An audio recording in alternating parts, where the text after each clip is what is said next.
Piper. It's interesting how, if you take a classical tale and delve into its depths, peeling back the layers of embellishments and half-truths, you can often uncover the seeds from which the tale sprouted. These seeds, when examined, are often far darker and more complex than the sanitized stories passed down through the generations. The Pied Piper is no exception. What started as a whimsical fable to warn against broken promises hides a story that is far more unsettling. I've searched far and wide for the truth of it, not just out of curiosity, but because my own fate is inexplicably tied to it. Before I tell you why, let me tell you of Kjell, the Piper. The Pied part came later.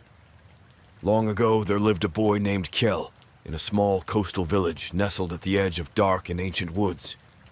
He was the kind of boy who could disappear into the forest and return days later with berries, fish, and stories of strange, haunting songs carried on the wind. A dreamer, a wanderer, but one who loved fiercely. At 16, his world was shattered when raiders came upon his village like a tempest. Fires roared into the night, screams of the dying cut through the air, and by morning Kjell stood alone among the ashes. Everyone he had loved, his parents, his younger sister, the girl he had once sworn to marry, all gone. Kjell vowed revenge, not just against the raiders, but against their leader, a man whose name was feared across the lands, Black-Eyed Falk. Falk wasn't just a raider, he was a monster in human form, a man who seemed to thrive on cruelty for its own sake. But Kjell knew he could never face Falk in open combat, so over weeks and months, he tracked Falk to his distant stronghold. By the time he arrived, his heart was a cold, hard thing. Falk had a family, a wife, 2 children. Kjell believed that if he could take them from Falk, he could make him feel the same searing agony that burned in his own soul. But Falk's family wasn't what Kjell expected. His wife was no willing accomplice to his brutality. She had been taken from her own village years before and bore Falk's children under duress. The children, far from being the offspring of a tyrant, were gentle, wide-eyed innocents. None of this mattered to Kjell in the moment. The rage blinded him. He set their home ablaze and ensured that no one escaped. It wasn't until days later, when he heard Falk laugh at the news, that Kjell realized what he had done. Falk had cared nothing for them. His wife was a burden, his children an afterthought. The atrocity Kjell had committed had brought Falk no pain. Instead, it had shattered Kjell's own soul. He had become the very thing he despised. Racked with guilt, Kjell stumbled into the wilderness and fell to his knees beneath the shadow of ancient trees.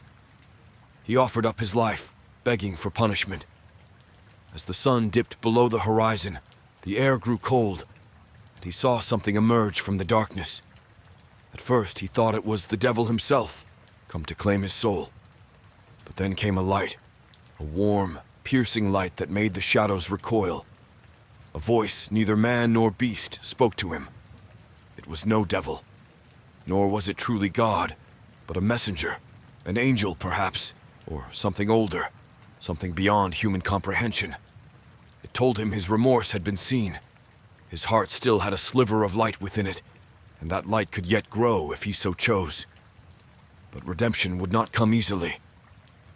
Kjell was given a choice. He could surrender to the darkness and perish, or he could wander the earth, a vessel of both penance and purpose. He would never be able to directly interfere in the evils of men, but would instead be tasked with guiding them, nudging them away from the abyss. To aid him in this, the being gave him a gift, a set of pipes forged from no material of this world. The pipes carried melodies that could soothe the tormented, strike fear into the wicked, and bend the wills of those caught in the gray space between. And so, the Piper was born. Centuries passed. Kjell wandered from village to village, from kingdom to kingdom, his story becoming the stuff of whispered legend. Sometimes he was welcomed as a savior. Other times he was feared as a harbinger of doom. But always his presence marked a crossroads for those he encountered. This brings us to Hamlin. The story you know is a child's bedtime tale, sanitized beyond recognition. The truth is far darker Hamlin was a town plagued not just by rats, but by something deeper, an insidious rot in the souls of its people. The rats were only a symptom of their disease. Driven by fear and desperation, the townsfolk turned to ancient practices, rituals that had not been spoken of for centuries. They built crude altars in the woods and invoked the name of Moloch, the ancient demon of fire, famine, and child sacrifice. The deal was simple. Moloch would rid the town of its plague, but in return, he demanded their children. The elders of Hamlin, those who should have protected their own, were the first to agree. It was easier to sacrifice the young than to face the harder truths of their failings. This was when the Piper arrived. To the people of Hamlin, he seemed like an answer to their prayers. A mysterious figure with an aura of power, appearing just as the sacrifice was to take place. But Kjell had not come to save them from the rats. He had come to save their souls. He played his pipes, and the rats followed him, entranced by the melody. The town watched in awe as he led the creatures to the river, where they plunged into the depths and drowned. When he returned, the Piper made his terms clear. The people of Hamlin were to abandon their worship of Moloch and turn their hearts to God. Only then would they be spared. Desperate, the townsfolk agreed. But promises made in fear are rarely kept. A year later, Kjell returned to find Hamlin darker than ever. The altars to Moloch were no longer hidden in the woods. They stood openly in the village square. The people had not turned from the demon. They had embraced him, interpreting the Piper's arrival as a sign of Moloch's blessing. Kjell's blood boiled. He had given them a chance, and they had squandered it. He raised his pipes once more, but this time, the melody was not for the rats. The children of Hamlin, wide-eyed and innocent, heard the song first. They rose from their beds and wandered into the night, their small feet moving in rhythm with the haunting tune. The villagers tried to follow, but the sound of the pipes sent waves of terror through them, freezing them in place. Kjell led the children far beyond the village, into the dark woods where no one dared tread. He would not harm them, but he would take them from Hamlin, sparing them from the town's impending fate. As for Hamlin itself, Kjell left it to the demon they had chosen. Moloch came for his due, and in his wrath, the town was consumed. Fire rained from the sky, the earth split open, and the air filled with the screams of the damned. By dawn, there was no trace of Hamlin, only a scorched wasteland.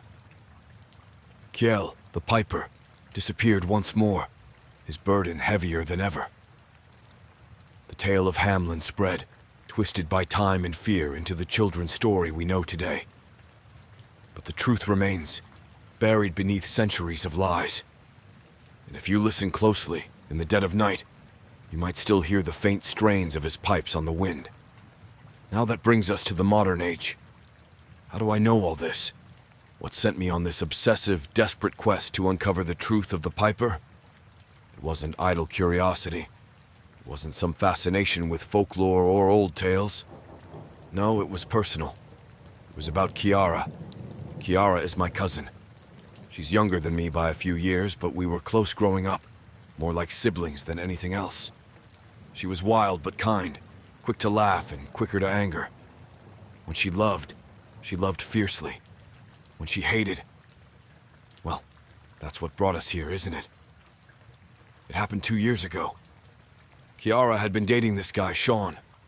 On the surface, he seemed great, charming, funny, the kind of guy who could light up a room. But there were cracks in the facade, things that didn't add up. He was a liar, plain and simple, and eventually Kiara found out. Worse, she found out in the most brutal way possible. She walked in on him and another girl, a girl she knew, one she'd trusted. I can only imagine what she felt in that moment. The rage, the betrayal, the humiliation. But it wasn't just that. Something deeper broke in her. Something primal. She didn't just want to hurt them. She wanted to destroy them. That's when she told me time stopped. At first I didn't believe her. I mean, how could I? But the way she described it, the way she spoke about it, wasn't like someone spinning a tall tale. It was the confession of someone haunted. She said she had been standing in that room, her hands shaking with rage when everything froze. The air grew still, the world silent. Even the dust motes hanging in the sunlight stopped drifting. Then she noticed him. A young man cloaked in black as deep as midnight, standing in the corner of the room. He hadn't been there before, but now he was impossible to ignore. His hair was unlike anything she'd ever seen. Orange, but not garish, not fluorescent. It was the soft, ethereal orange of a sunset, warm and almost comforting. But his eyes were what struck her most. They were pure black, yet not empty. Tiny stars glimmered within them, like a window into some infinite cosmic void. And then there was the sound. He was holding pipes, small, simple, carved from something that looked almost organic, like bone or ivory. When he brought them to his lips, the melody that spilled forth was unlike anything she'd ever heard. It wasn't music in the way we think of it. It was emotion given sound, something that bypassed the ears and burrowed straight into the soul. She said the sound wasn't judgmental. It wasn't condemning her for what she was about to do. Instead, it was calm, even gentle. And when he spoke, his voice carried the same tone. He didn't tell her to stop. He didn't order her to see reason. Instead, he simply talked to her, laid out the truth of what she was about to do with a kind of painful frankness. He spoke about what would come after, not just the consequences, but the stain it would leave on her soul. He warned her that her rage, her hatred, would carve something into her that could never be erased. But Kiara didn't listen. When the world resumed, she didn't hesitate. Sean and the girl never stood a chance. She was brutal, efficient. By the time the police arrived, she was sitting in the corner of the room, her clothes soaked in blood. She's in prison now, life without parole. But that's not the punishment that haunts her. She told me that in the aftermath of the murders, as the adrenaline faded and reality set in, she heard the sound of the pipes again. This time it wasn't calm. It was mournful, a lament that followed her like a shadow. And since that night, she has not slept once without a nightmare. I didn't know what to make of her story at first. I wanted to dismiss it as a delusion, something her mind concocted to cope with what she'd done. But then I started digging. I started noticing the patterns, the stories that popped up in old records and whispered folklore. Stories of a mysterious figure who appeared at moments of great moral reckoning, always with the same black cloak, the same orange hair, the same unearthly eyes, and always with the pipes. That's what sent me on this quest, to understand what happened to Kiara, to understand who or what this Piper really is. And the more I've uncovered, the more I've begun to realize that the truth is far older, far more terrifying than anything I could have imagined. So I began digging. My search for answers led me to dark corners, to places where most people would never dare to tread. I scoured archives, pored over forgotten police records, and followed trails of whispers that seemed to dissolve into the void. What I found wasn't just folklore. It was real, frighteningly, undeniably real. And it became clear to me that Kiara wasn't the only one who had met the Piper. After months of persistence and jumping through countless hoops, I managed to secure something I never thought possible. An interview with Gregory Mathers, one of the most infamous serial killers of the modern era. Convicted of over a dozen murders, though the real number is likely much higher, Mathers was a monster who didn't just kill, he destroyed. His victims were mutilated in ways that spoke to a deep, pathological hatred of humanity itself. Mathers wasn't the kind of man who granted interviews. He turned down journalists, criminologists, even filmmakers desperate to make their careers on his story. Yet, for reasons I still can't explain, he agreed to speak with me. Maybe it was my persistence. Maybe it was the angle I pitched him. Or maybe it was something else. Something I still don't understand. When I walked into the interview room, the air was thick with something I can only describe as wrongness. Mathers sat shackled to the table, his once athletic frame now thin and gaunt from years in solitary confinement. His eyes, though. His eyes burned with a sharp, unsettling intensity. He looked at me as if he could see straight through to the core of my being. "You're not a journalist," he said, his voice low and gravelly. "What do you want?" I sat down across from him, trying to suppress the unease crawling up my spine. "I want to know about him. The Piper." Mathers froze. For the first time, the cold confidence in his eyes faltered. He leaned back in his chair, the chains around his wrists clinking softly. "So you know about him," he said, almost to himself. Then he laughed, a hollow, mirthless sound. "Of course you do. He never leaves us alone, does he?" "What happened?" I asked. "When did you meet him?" Mathers stared at me for a long time before finally speaking. "It was just before I got caught," he said. "My last victim. Or what was supposed to be my last victim. A boy. 13, maybe 14. I had him in my basement, tied up. I was preparing him." He paused as if weighing whether to continue. Then, time stopped. The hair on the back of my neck stood on end. Mathers continued, his voice quieter now. "Everything froze. The lights, the air, even the kid. And then I saw him, just standing there at the edge of the room, like he'd always been there. Cloak black as midnight, hair like a dying sunset. And those eyes. God, those eyes, they weren't human. They weren't anything, just stars and darkness." "And the pipes?" I asked. Mathers nodded. He was playing them, softly. The sound. It wasn't music, not really. It was emotion. It made me feel everything I'd tried to bury. Guilt, fear, anger. And then he stopped. He just stood there looking at me and said, "You don't have to do this." I leaned forward. "What did you say?" Mathers laughed again, shaking his head. "What do you think I said? I told him to go to hell. Told him it wasn't his place to judge me." "Did he judge you?" "No," Mathers said, his voice almost a whisper. "That's the thing. He didn't judge me. He didn't scream at me or threaten me. He just talked. Told me what I was doing to myself, how every life I took was carving pieces out of my soul. Told me it wasn't too late to stop, to turn back. Did you listen?" Mathers looked at me with an expression I'll never forget. It wasn't anger or regret. It was something deeper, something raw. "I wanted to," he admitted. "For a moment, I really wanted to. But the thing about monsters like me, we don't stop. We can't. The rage, the hunger, it's all we are. So I ignored him. I told him to leave me alone." "What happened after that?" Mathers' gaze dropped to the table. He looked at me for a long time. Then he said, "I can't make you stop.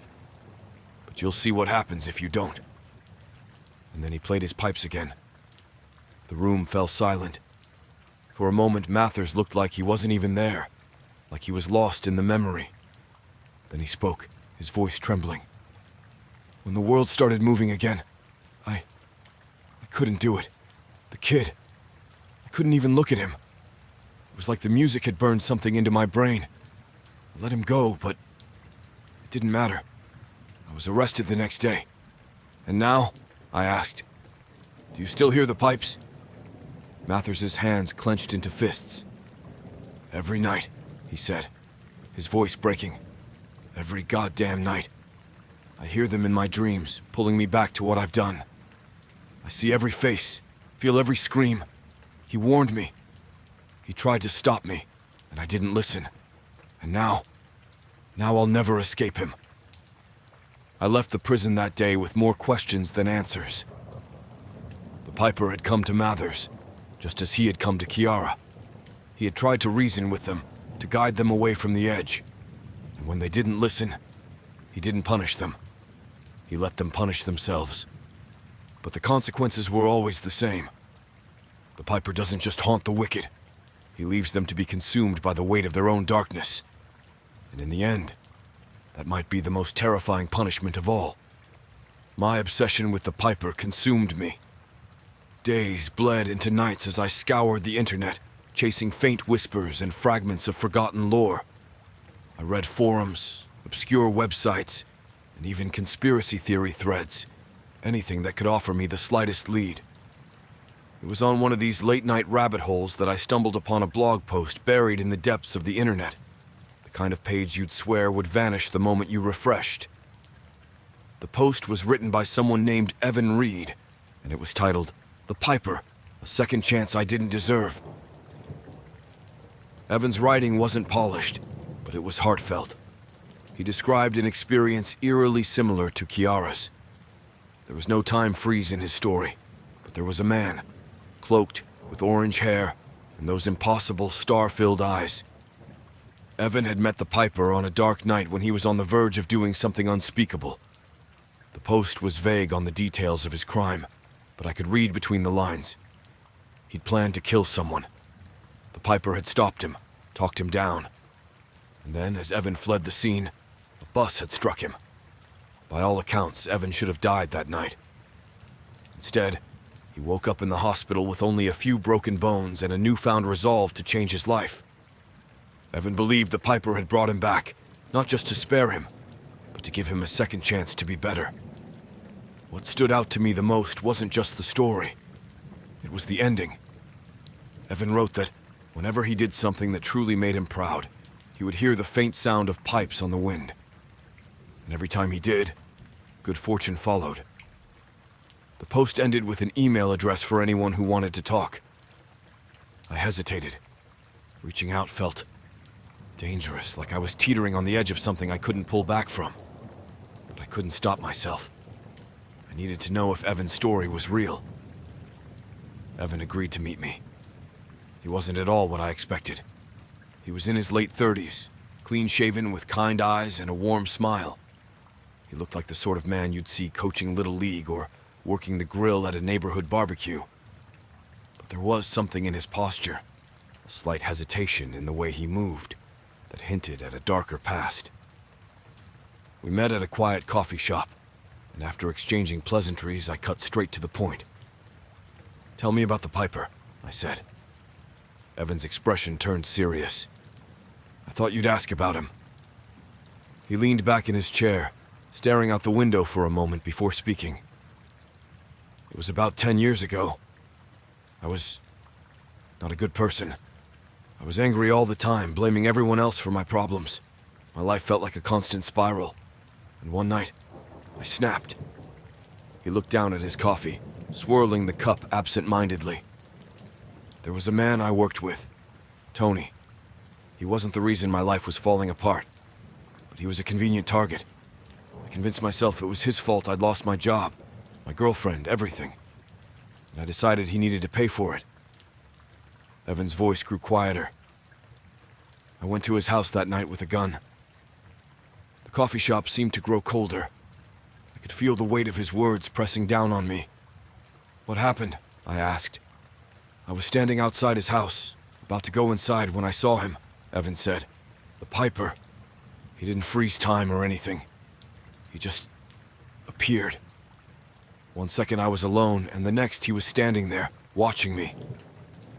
Evan's gaze grew distant, as if he were reliving the memory. "He had that cloak, that hair, those eyes. But it was the pipes that really stopped me.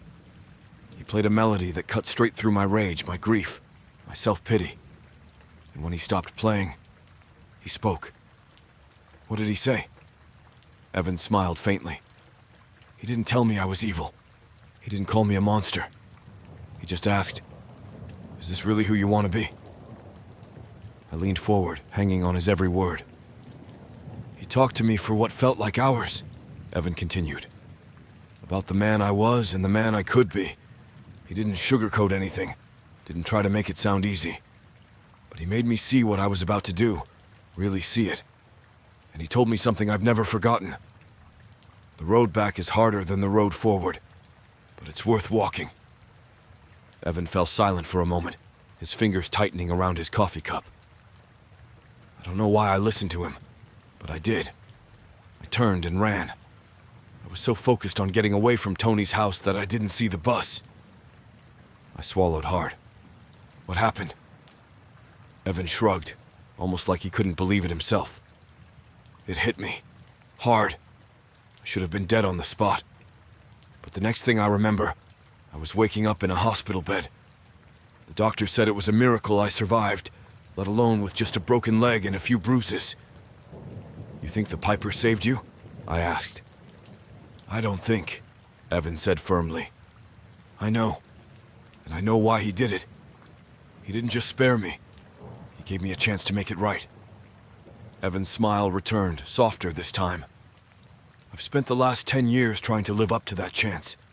I started volunteering, helping people who are struggling like I was. I'm not perfect, but I'm trying. And sometimes when I do something that really makes me proud, I hear the pipes again.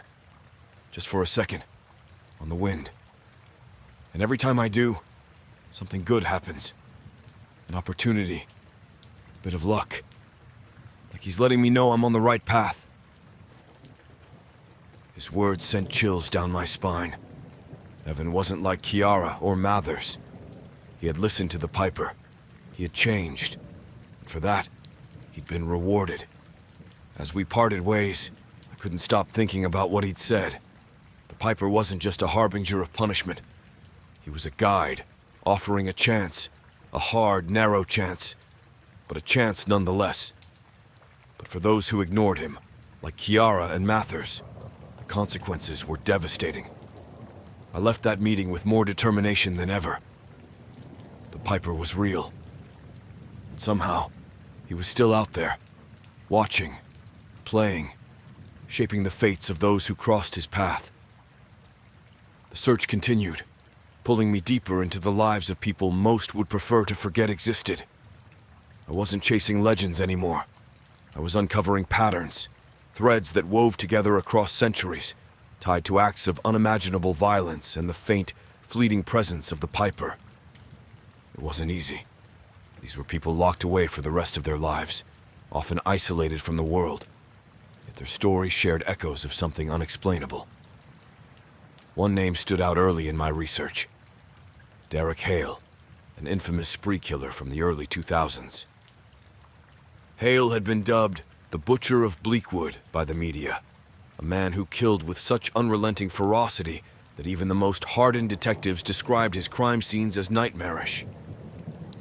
Over the course of 2 weeks, he took 15 lives, all seemingly random. His only connecting thread was the chaos he left behind, until his abrupt, almost anticlimactic capture. Hale's arrest baffled authorities. After slaughtering his way across state lines, he walked into a small-town police station, blood still on his hands, and confessed to everything. But the official records left out one crucial detail, one that I only found buried in an old transcript from his psychological evaluation. According to Hale, it wasn't guilt that drove him to turn himself in. It was a man with a cloak and pipes who came to him on the night of his final murder. I needed to know more. I visited Hale at the maximum security facility where he was serving multiple life sentences. Meeting him was a stark contrast to meeting Evan Reed. While Evan exuded warmth and humanity, Hale was something else entirely. Even behind the reinforced glass of the visitation booth, he was unnerving, his sharp features and pale skin giving him a wolfish, predatory air. His eyes held no remorse, only a flicker of curiosity as I sat down. "You're not a cop, and you're not a shrink," Hale said, his voice low and rasping. "So what do you want?" "I want to know about the Piper," I said. That got his attention. He tilted his head, studying me like a puzzle he couldn't quite figure out. "Interesting. Nobody's asked me about him before. Most people don't want to know what really happened." "Tell me," I said, trying to keep my voice steady. Hale leaned forward, his expression darkening. "It was after my last kill," he said. "A woman. Her name was... I don't even remember. Isn't that sick? I took her life. I don't even remember her name. But I remember him." He shifted in his chair, his chains clinking softly. I was standing over her body, thinking about where I'd go next. Then everything just stopped. The blood dripping from my knife froze in midair. The sound of the city outside disappeared. And then I saw him. Hale's eyes narrowed, his voice lowering to a whisper. He wasn't human. You understand that, right? Whatever he is, it's not human. That cloak, that hair, those goddamn eyes, like staring into the void of space. And the pipes? I prompted. Hale nodded. Yeah. He played them, just a few notes. It wasn't like music. It was like a hammer to the chest. All the rage, the power I'd felt. It drained out of me in an instant. I was just empty. What did he say to you? Hale's lips twisted into a bitter smile. He said I had a choice. Told me I could keep walking this road and see where it ended, or I could stop. Said I was standing on the edge of something I couldn't come back from. What did you do? I told him to go to hell, Hale said, his voice dripping with venom. I wasn't about to take advice from some freak playing a flute. He laughed, a sharp, hollow sound. But here's the thing. He didn't argue. He just looked at me, like he already knew how this was going to end. And then he played again. The room seemed to grow colder as Hale spoke. The music, it showed me things. My future. The bodies I'd pile up. The way it would end for me. Alone. Hunted. Forgotten. It was like he carved it into my brain with sound. By the time he stopped playing, I couldn't breathe. I couldn't think. And that's when you turned yourself in? Hale nodded slowly. Not because I felt guilty. Not because I wanted redemption.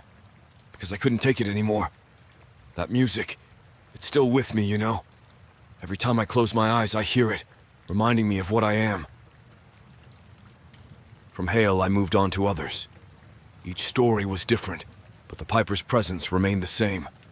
There was Lorena Vega, a nurse who had poisoned 7 patients at a hospital before the Piper confronted her in a supply room, playing a melody that brought her to her knees.